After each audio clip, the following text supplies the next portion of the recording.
How's it going, everyone? Sethphir here, and welcome back to another Honkai Star Rail video.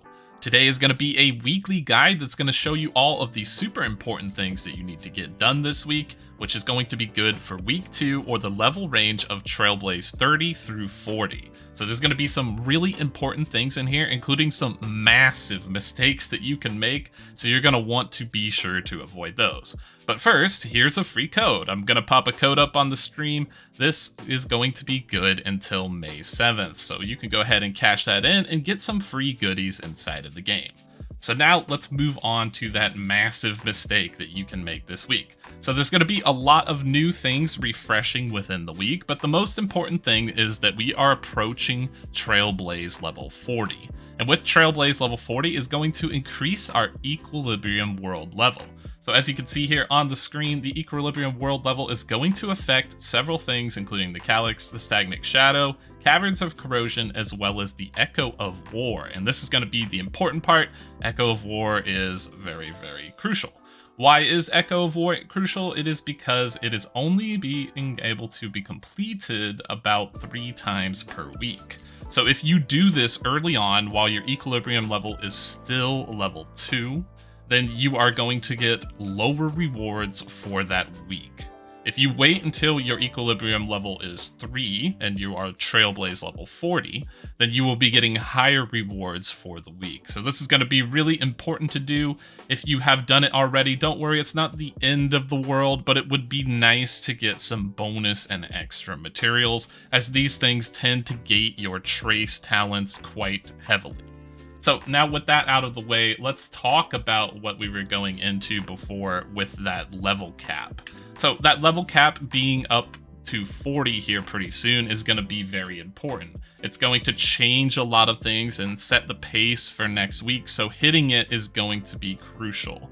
So from my calculation, I think that today, on May 2nd, this is going to be Tuesday, I think we're going to be about level 36. And this is going to be for anybody who is not using the refreshes and saving their Trailblaze power, right? I am free to play. I have spent $0 on the game. I don't have anything at all whatsoever. So I'm just going off of what the game is giving me in terms of base experience. So when we calculate this out, what's going to happen is we're going to be level 36 on Tuesday, May 2nd.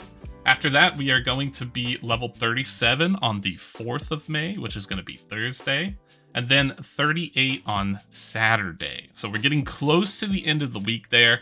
On Sunday, we will be level 39, and this is where it's going to get a bit tricky, because along the way, there will be a few quests that are going to get us there, but we may not have quite enough XP to push us to that breakpoint for all the free-to-play players. For anybody who's not spending Stellar Jade to refresh constantly, this is going to be a very crucial turning point. So what you're going to need to do is perhaps you might have to use a few of those Trailblaze fuels to push yourself to level 40, because there's going to be a lot of massive benefits. And the first one is going to be, if you notice in your simulated universe this week, your current score cap went up. So this point score is going to be tallied and calculated based on your Equilibrium level. So if your Equilibrium level goes up before the reset on Monday, your point score will be increased and you will be able to get better rewards. So that's why, even for free to play, potentially using a little bit of Trailblaze fuel this week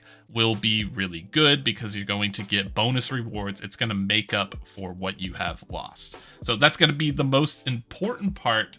And just for math's sake, before we carry on with the bonuses, you are going to get about 2,500 experience per day. And that's going to be divided between your daily training and the amount of Trailblaze power that you would regenerate in supposed 24 hours. So keep in mind that these calculations are based on the flow of the game. And then on top of that, it's also due to the fact that right around level 35, unfortunately, there just doesn't seem to be a continuation of missions. So we're kind of in a bit of a drought from 35 to 40, which is going to change the way that we play the game and impact it a little bit so that we can push for certain breakpoints and thresholds.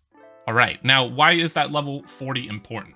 So level 40, like we stated before, is going to raise your Equilibrium level. and this is going to increase a lot of things inside of the game. But most importantly, it's going to increase your simulated universe and your ability to clear those Echo of Wars, but it's also going to just increase your materials in general and set you up for a strong position next week. But the also bigger bonus is going to be that with that level 40, you're going to be able to increase your characters to level 60. And if you are pushing content like I am on World 6 in the simulated universe, so I've been clearing through that. You're going to get access to some really important things like the difficulty 2, which is going to unlock the ability to get a lot of legendary relic pieces here and set bonuses, so you're going to need to get those. It's also going to come with some free Trailblaze experience, which is really nice.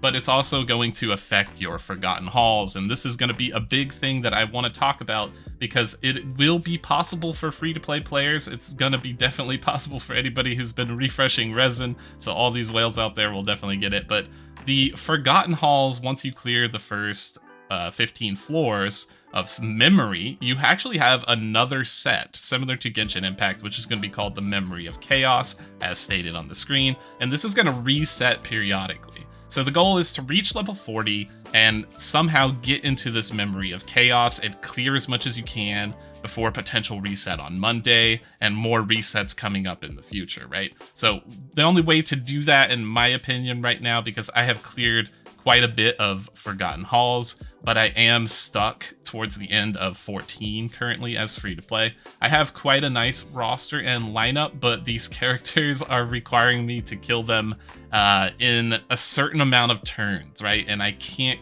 quite accomplish that yet. But what will allow me to accomplish that, because I'm kind of swinging over my weight class here, these mobs are level 63, I'm only level 50, so being level 60 is going to help immensely. It's going to help dramatically, and it's going to allow me to progress past this and unlock the second section, the Memory of Chaos, so that I can keep getting better and better rewards. I also want to bring your attention to another important factor, and that's going to be the rewards inside of the simulated universe. So when you go through here on your clear this week, you're going to get these little tokens, these Immersifier tokens. You can spend these at any time, so I would strongly recommend keeping these until you reach that level 40 cap as well, because when you do, you're going to be able to spend them in the difficulty 2 missions that we talked about earlier, which has a chance to yield legendary rewards and different set options. So this is going to be another key and crucial important thing that you save for this week. Now that we have all of the dire situations out of hand here, let's go ahead and jump into the next section where we're just going to talk about a few things that are new this week, and this will set the pace for the future as well. We're going to continue these weekly guides, so if you want a heads up on the do's and don'ts for each week, make sure to subscribe to the channel, like the video, and hit the notification button down below, because I will be coming out with a guide every single week at the start of the week that will show you what you need to do and the traps and mistakes that you can avoid. So let's go ahead and talk about a few things that are new. Keep in mind that the monthly shop has refreshed now, so that you will be able to buy some new characters. Dan Heng is available, as well as Serval. Those are both fantastic characters, especially for free to play. So if that's an option for you, you can opt into that. Personally, I'm going to save for a 5-star light cone, because as a free to play player, I feel like it's very difficult to get 5-star light cones. Your only source would be the simulated universe and just getting lucky, which is maybe sometimes a little hard to do. So now that we have that covered, the next thing that we're going to talk about is just make sure that you hit your weekly point cap for the week. It's very simple. Whatever your cap is, minus 5,000, make sure you fill this up before the week happens so that you don't miss out on this important item, the Tracks of Destiny. This is going to be a very crucial material for leveling up your traces, and it's going to be very, very important. So make sure that you are on top of that one, as well as getting more currency for the Herta store, which is going to allow us to get those 5-star light cones we talked about earlier, so that is going to be very vital. Next up, we have the Nameless Honor quests. The Nameless Honor quests are very sneaky sometimes. They can be a little bit weird. So if you take a look at this section, we have the weekly refresh on this, and there are some strange ones like synthesize a consumable 10 times. Like, what is a consumable? No one even uses this, but it's on there, so just keep in mind that that does exist. So go ahead and capitalize on that and make sure that you are collecting and maintaining these weekly points that are going to progress your battle pass, so you can get some free goods and collectibles, because it will be a nice boost to whatever you're doing. And last but not least, we have how you should spend your Trailblaze power this week.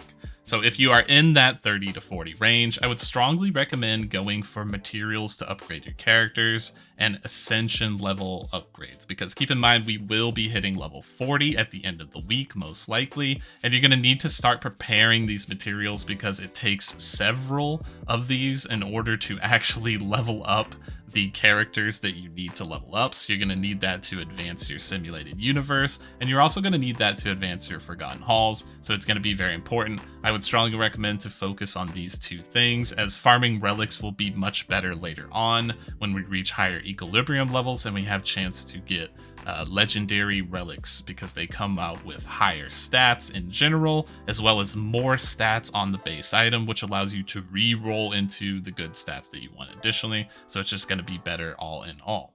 So keep that in mind, that you need to do that and your Echo of War at the end of the week for sure, but hopefully you'll reach level 40 in Equilibrium 3 by then so that you can cash in on the bonuses, and that's pretty much going to be everything important. I hope that you enjoyed this guide and this video. If you do, make sure to follow the channel. We will have tons more of these coming up in the future. And I also stream on Twitch, so twitch.tv/Sethphir. Go ahead and check it out. You can see me playing and completing all of this content and doing it for free. $0 spent. That's what we're doing, free to play here. Thanks for your time and watching the video, and we will see you in the next one.